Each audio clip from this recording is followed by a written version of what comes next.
this whole thing about playing hard to get. And I was thinking today that there is one type of person who likes to play hard to get, and then there's another type of person who is just hard to get. And it will be good to be discerning when we encounter people and to see which type they actually are, because it is easy at first to be confused, to encounter somebody who plays hard to get, and we might think they are actually hard to get. But usually the people who plays hard to get, they are actually quite insecure within themselves, and they play this kind of game as if they are placing themselves on a pedestal, and they wanted to be chased, and they wanted to be pampered and all of this, which is fine. I mean, if you are someone who is really of high value and you are hard to get, then naturally you will also behave that way, where you're kind of hard to get. But there's one thing I thought that could help us to distinguish if somebody is just playing hard to get, or if they are really hard to get, meaning if they are really of high value, which is that people who plays hard to get, they tend to when they tend to put on this sort of how to say, a bit of a facade, a bit of a wall up, a bit of a up and proper, or just like higher up, this kind of a feeling. And so they're expecting you to pamper them, to chase after them, to put them up there. And but when you stop doing that, when you are like, so you are paying them attention, some attention, and then maybe you are chasing after them a little bit, and then after a while you're like, you know what, this is too a bit too much for me, or maybe you're just your attention began to drift to other things, and you're like, what, maybe this is not for me, and you're turning away, and you're just withdrawing your attention. And this is when the other person kind of like trying to get your attention again. You can feel them trying to wanting that attention from you, and trying to get your attention, trying to sort of there is a slight flip in the dynamic, where now they kind of want, they are trying to kind of chase a little bit after you, and they kind of wanted to they want the whatever they had to come back to them, right? The feeling of that they are wanted, the feeling of superiority, the feeling of they have all the attention and the power. And that is actually coming from deep down a sense of insecurity, and a fear of rejection, and a fear of not being chased. Why would you fear not being chased? Why would you fear not being put on a pedestal? Why would you fear that other people will look at you in some way less than? That's a kind of insecurity.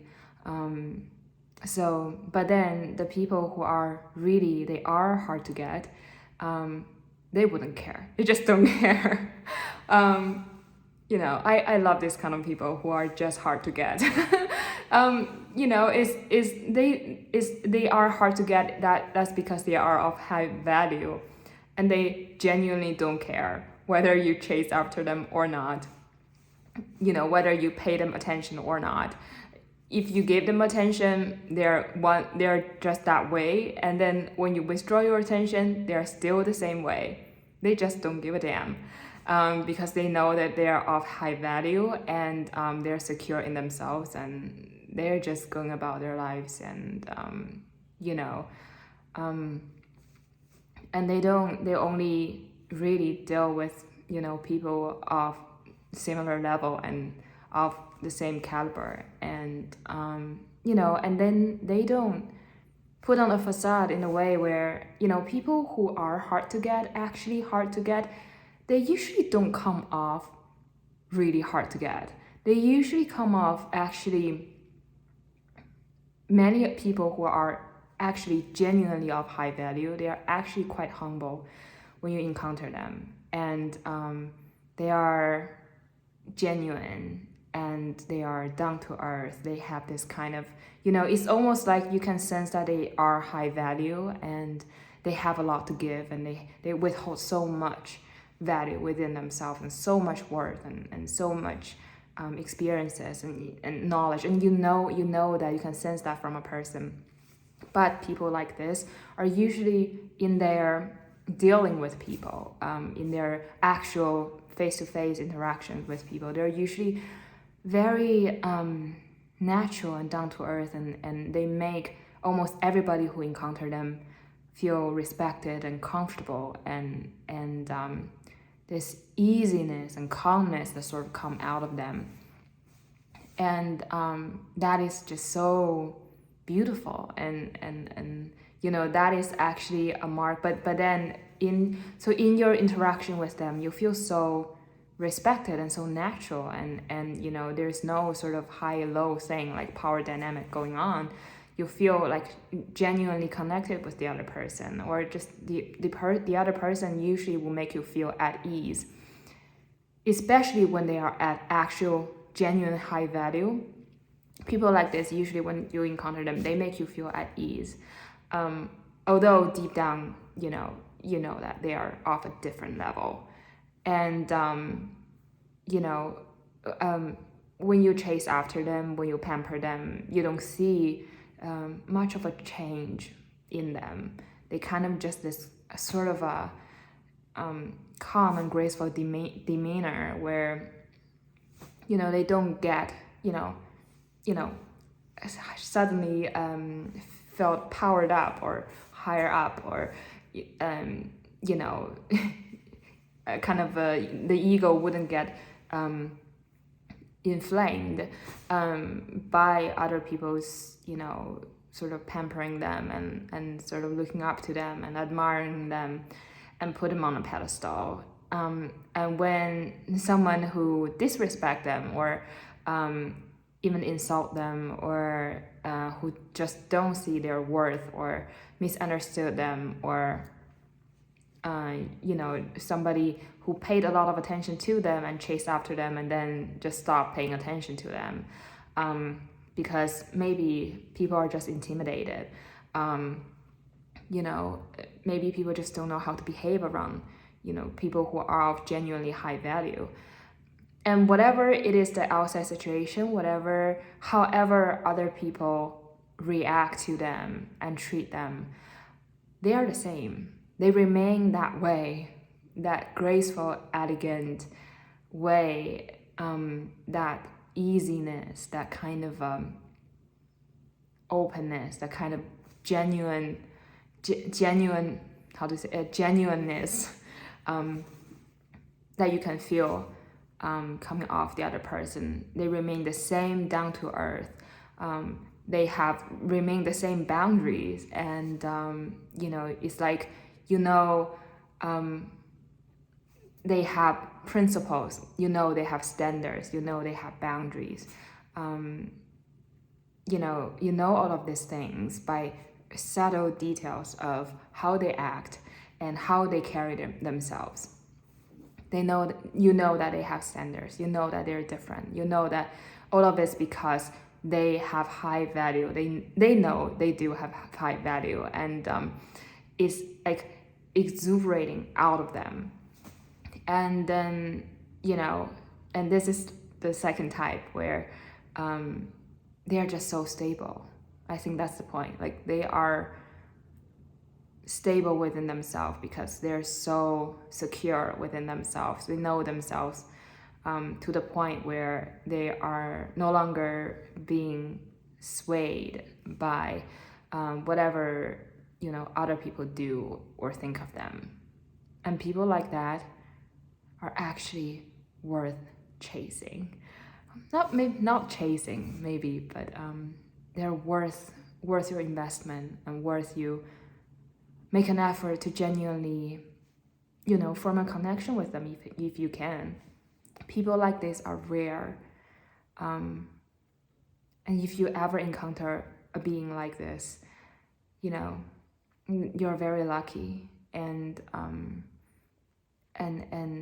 this person really worth all of your, they worth your attention, they worth your time, because we can learn a lot from people like this, people who are just hard to get, because they have genuine standard, because they have genuine values. So yeah, next time we should be discerning about people who just act like they have high value and they place hard to get, which will reveal to you over time, usually quite soon actually. It doesn't take a lot of time for the mask to fall off, because you can see that their security, their way of seeing themselves is actually other dependent, is depending on how other people are treating them, and they want to put on a kind of a higher position, kind of a mask to manipulate the situation, and so other can pamper them. So and it's not even, it's not, a lot of time it's not intentional even. A lot of people who are deep down insecure about themselves, and there are a lot of sort of self-help psychology thing out there where there's kind of affirmation and people trying to do this whole thing where they try to affirm to them over and over again, I am of high value, I am of high worth, when they do struggle with, self-worth issue and insecurity, and then they really try to, affirm to themselves, what, I am of, high value, and I am great, I am even, so much better than, other people around us.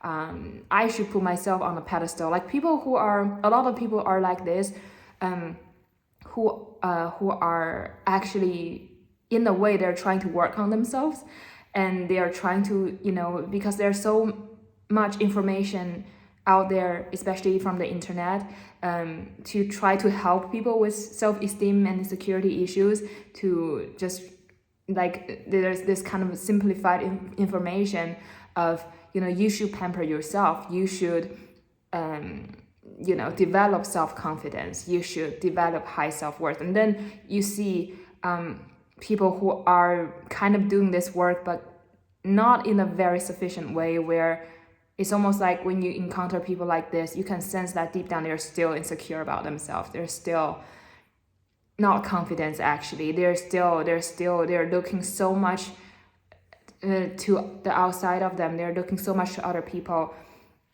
to affirm their worth, to approve of them. And then they put on this costume and this mask of, I am of high value, I am of high, worth, and I am putting myself on a pedestal. I don't chase, I attract, and things like this. It's like, I don't know, it's like surfacey affirmation. They've done too much, and then you encounter personality like this where you sense the other person deep down, they're still wounded, they're still not healed, they're still really not really solid within themselves, but they're putting on a mask where they are now, they don't want to be insecure anymore, so they try to put themselves on a pedestal by acting a certain way and playing hard to get, and they're trying to play this game where they try to make other people chase after them, or even they feel like now it is their time to breadcrumbs other people who give them a little attention. People like this, so their insecure self can feel a sense of power through this game. But when you, as somebody who paid them a little attention, and then you are like, oh, okay, so actually I see you're actually like this, you're still wounded, you're unhealed, you're playing games, I'm not interested anymore. I'm putting my attention elsewhere. And then you see then you trigger, when you pull away, you trigger their insecurity again, because their sense of self is still, it's not solid yet, it's still not secure, it's a mask, right, that they put on. It's a boasted kind of mask. So when you leave, then you see them change, you see them getting triggered, and you see them kind of try to get your attention again and try to chase after you again, and try to sort of like try to flip. Then the role is flipping, right? And you see this person, they're reenacting something they're trying to heal by putting on this mask, but but the unhealthy pattern still comes out, because this mask, all of this affirmation is not really solid. It's not the solid work somebody has really done within themselves, where they can really feel secure within themselves. And it takes a lot. It takes a lot for somebody who were type 1, who is insecure within themselves, to change to type 2, who is genuinely in their power and genuinely of high worth and genuinely stable and secure. I mean, it takes a lot of work, but it totally can be done. And that's just what I want to talk about today, about these two different types. And and I hope that we can all be discern first of ourselves. What types am I, right? To look at ourselves honestly and genuinely see that whether we still have unhealed trauma and wound, if we are just putting on a boasting mask and try to convince ourselves and convince the world that we are of high value, when deep down we still feel insecure about ourselves. Or, if we are on our way to becoming somebody who is genuinely stable and genuinely of high worth and genuinely hard to get. Because, I mean, that hard to get is not something you constructed. That kind of, the type 2 hard to getness, the genuine hard to getness, the hard to get is a result of their value. It's not something you conjured up. The first type is the hard to getness. When you are playing hard to get, you're conjuring up something that's essentially not there. And but if you are of high value, being hard to get is just a natural consequence of your high value and high worth, and your healthy self-esteem, and the fact that you have worked yourself to the point where you're of such a high value, you're just so hard to get for most people, right? So let us all be discerning about where we are and where other people are, and let us not chase after the wrong type. Let us go after the people who are of genuinely high value, who are genuinely hard to get because of their high value. And people who are genuinely of high value, they're genuinely hard to get. Again, they won't put on a facade, they won't put on a mask, they wouldn't care if you chase after them or not. Their ego doesn't need that pampering. And this type of people, we should chase after them. We should go after them, and we should try to keep them in our lives, because people like this are rare, and they are such an inspiration, and they're usually so humble. And so it makes you feel so at ease with them. You will never feel like, you are being put down in any way. You will never feel like you're chasing after them when you, in some way, try to chase after them. They won't make you feel like you're chasing after them. I think they will. Well, of course, if you are chasing after, if this is how you feel, then however that you are operating the other person, the other person wouldn't be able to change however you are operating. But usually when you're chasing after them, they would tend to make you feel like you're not even chasing. They are also gonna make you feel like you are also of value and of worth, and of love and care. And yeah, that's all. Have a good one.